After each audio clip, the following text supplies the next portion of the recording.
All right. So, welcome to another day, another dollar, because guess what we're having today? We are finishing up chapter 1. So, chapter 1 has been split up into 3 sections. It's a hefty chapter. So, we actually broke it up into 3 parts. That way, they're bite sized nuggets that you can consume, take notes on, and then, move on to the next. So super excited to be here with you. My name is Isabel, I'm one of the owners here at Billionarette. We're so pumped for all of the amazing things that we're creating by reading these books out loud to the community.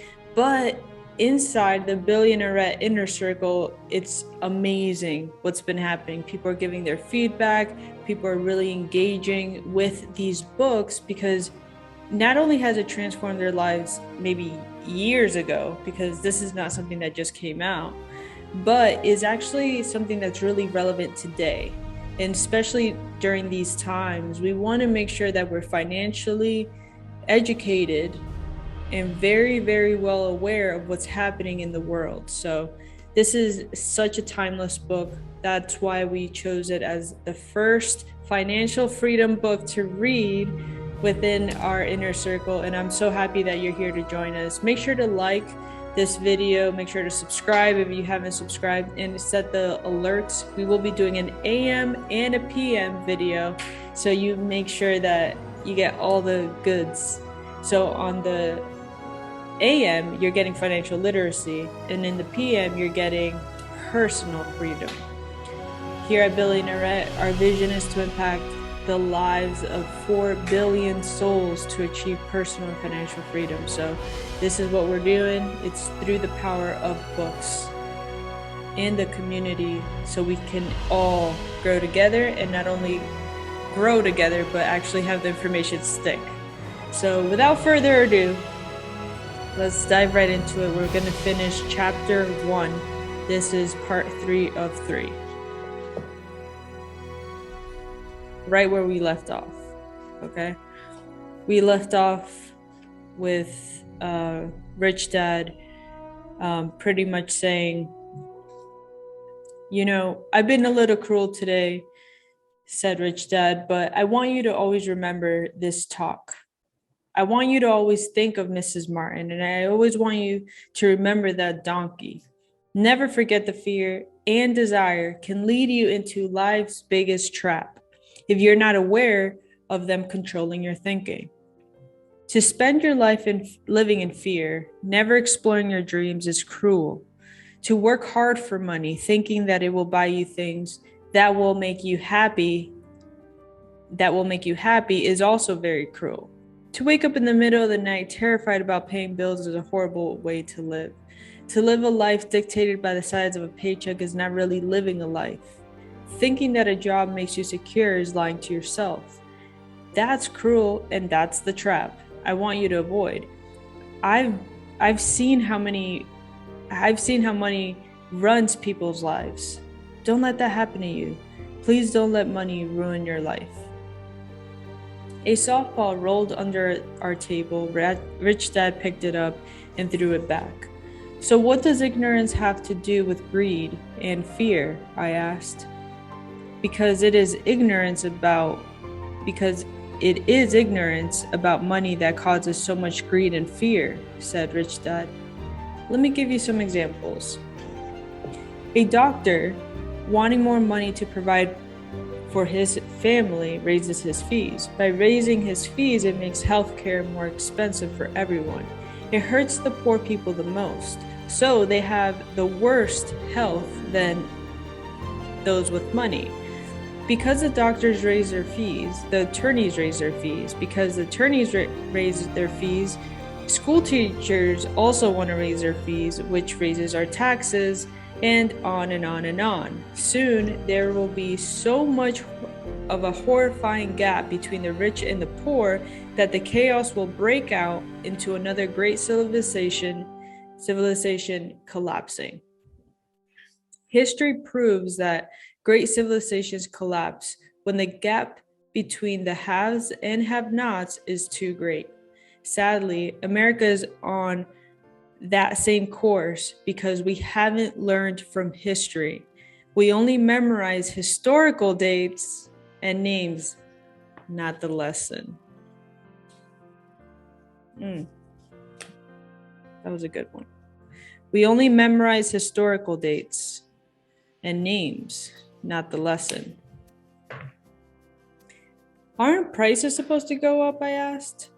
In an educated society with a well-run government, prices should actually come down. Of course, that is often only true in theory.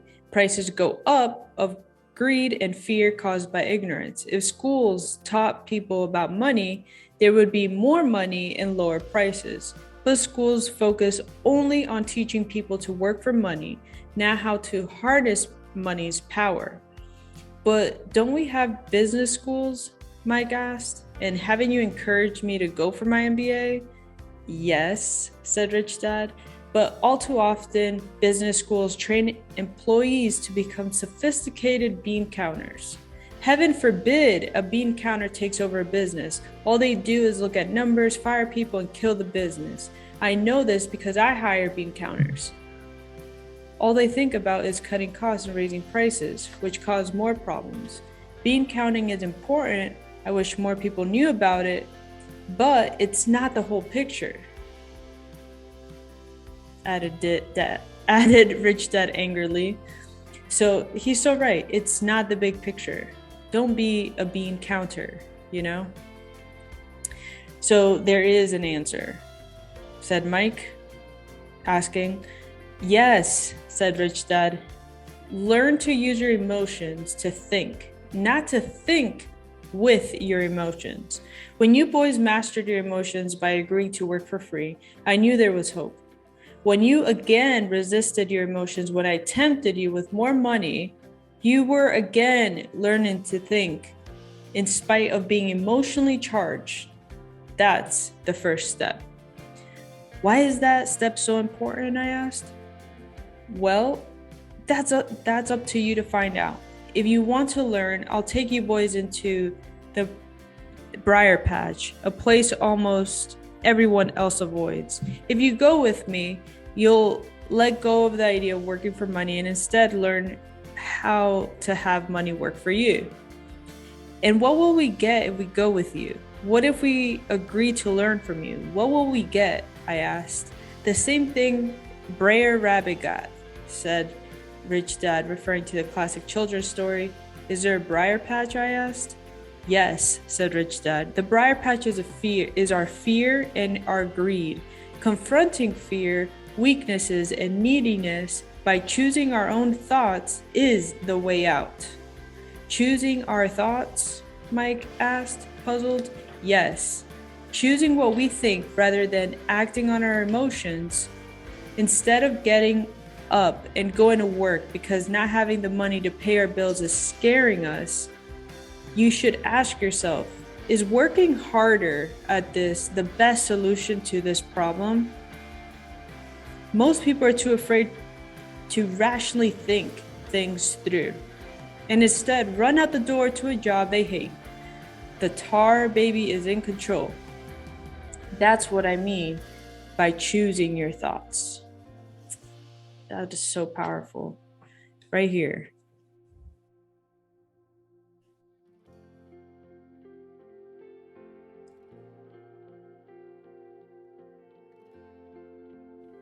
Confronting your fear,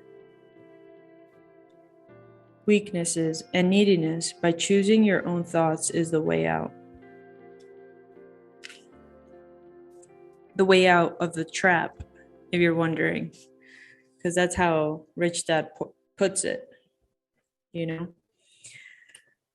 And how do we do that? Mike asked. That's what I'll teach you. I'll teach you to have a choice of thoughts rather than a knee-jerking reaction, like gulping down your morning coffee and running out the door. Remember what I said before, a job is only a short-term solution to a long-term problem. Most people have only one problem in mind, and it's typically short-term. It's the bills at the end of the month, the tar baby. Money controls their lives, and should I say, the fear and ignorance about money controls it. So they do as their parents did. They get up every day and go to work for money, not taking the time to ask the question, is there another way? Their emotions now control their thinking, not their heads. Can you tell the difference between emotions thinking and the head thinking? Mike asked. Oh, yes. I hear it all the time, said Rich Dad. I hear things like, well, everyone has to work, or the rich are crooks, or I'll get another job, I deserve a raise, you can't push me around, or I like this job because it's the cure. No one asks, is there something I'm missing here?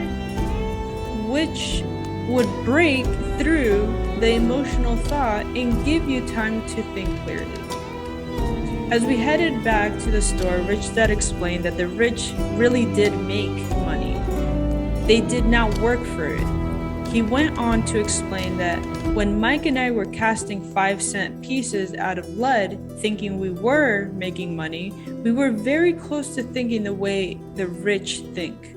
The problem was that creating money is legal for the government and banks to do, but it's illegal for us to do. There are legal ways to create money from nothing, he told us. Key thing right there. Rich Dad went on to explain that the rich know that money is an illusion, truly like the carrot on the donkey. It's only out of fear and greed that the illusion of money is held together by billions of people who believe that money is real, and it is not. Money is really made up. It is only because of the illusion of confidence and the ignorance of the masses that this house of cards stands. He talked about the gold standard that America was on, in that each dollar bill was actually a silver certificate. What concerned him was that the rumor that we would someday go off the gold standard and our dollars would no longer be backed by something tangible. If that happens, boys, all hell will break loose. The poor, the middle class, the ignorant will have their lives ruined because they will continue to believe that money is real and that the company that they work for or the government will look after them.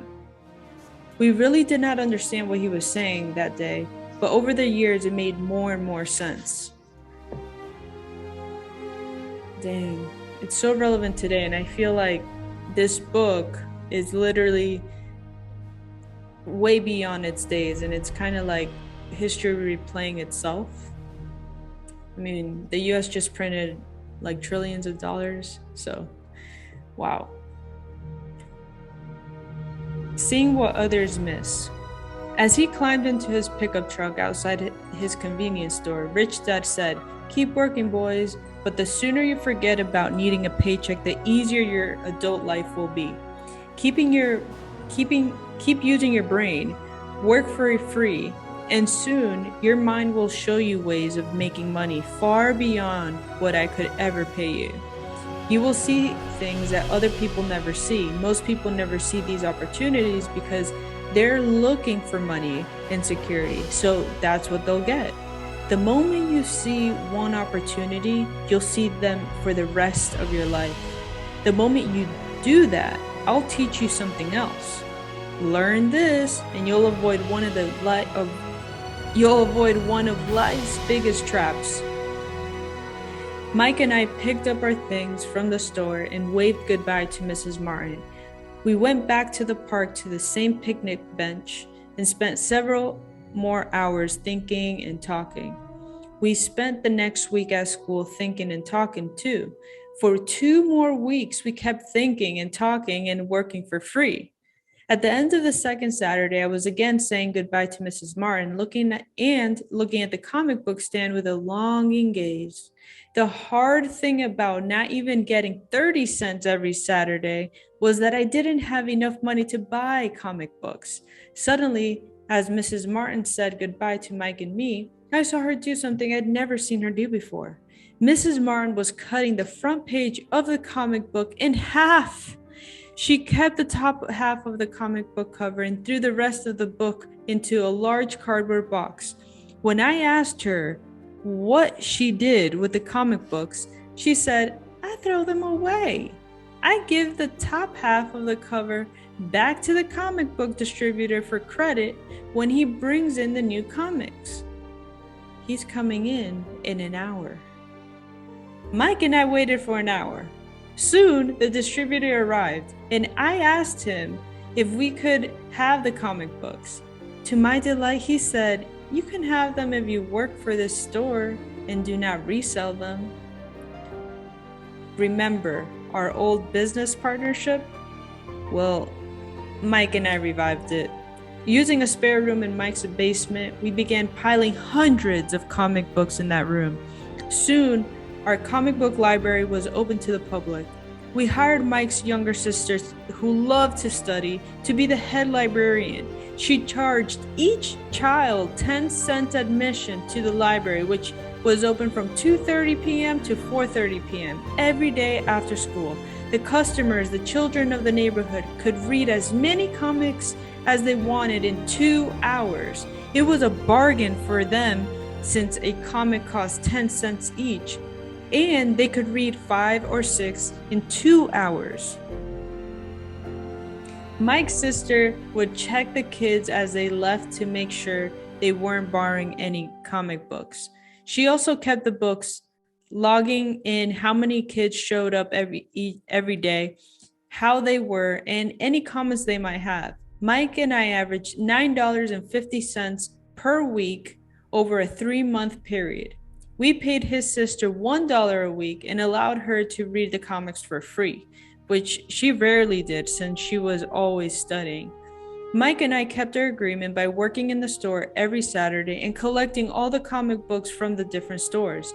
We kept our agreement to the distributor by not selling any books. We burned them once they got too tattered. We tried opening a branch office, but we could never quite find someone as trustworthy and dedicated as Mike's sister. At an early age, we found out how hard it was to find good staff. 3 months after the library first opened, a fight broke out in the room. Some bullies from another neighborhood pushed their way in, and Mike's dad suggested we shut down the business. So our comic book business shut down, and we stopped working on Saturdays at the convenience store. But Rich Dad was excited because he had new things he wanted to teach us. He was happy because we had learned our first lesson so well. We learned to make money work for us. By not getting paid for our work at the store, we were forced to use our imaginations to identify an opportunity to make money. By starting our own business, the comic book library, we were in control of our finances, not dependent on any employer. The best part was that our business generated money for us, even when we weren't physically there. Our money worked for us. Instead of paying us money, Rich Dad had given us so much more. Whew. Now that's what I call brilliant, okay? That's how you do it, you know? You gotta use what you got and re-innovate it. Like, that is such a power move. Good job, Robert and Mike. So proud of these two kids. Anyways, what did you get out of this? This was a very strong chapter. Again, this is part 3 of chapter 1 in Rich Dad Poor Dad. Make sure to put it in the comments. Let us know what you got out of it. Let us know what was your favorite part. We would love to know. In the Billionaire Inner Circle, we're going to be diving deeper within chapter 1, diving into the juicy parts and decoding everything that's around that and how it applies to our real businesses today. Whether you're a coach, whether you're a business owner, whether you're looking to like really get your ideas onto paper and really start something new for 2022, that is the place to be. because you're surrounded by really like quality, amazing people from all over the world that are committed to personal and financial freedom. So if you're interested, make sure to check out the links below. If you want to get a copy of this book, make sure to go in the comments, or actually in the description, it should be linked. And we will also put a couple of videos that you should definitely check out. It should be either here or there, everywhere. Make sure to like, subscribe, and definitely see you soon.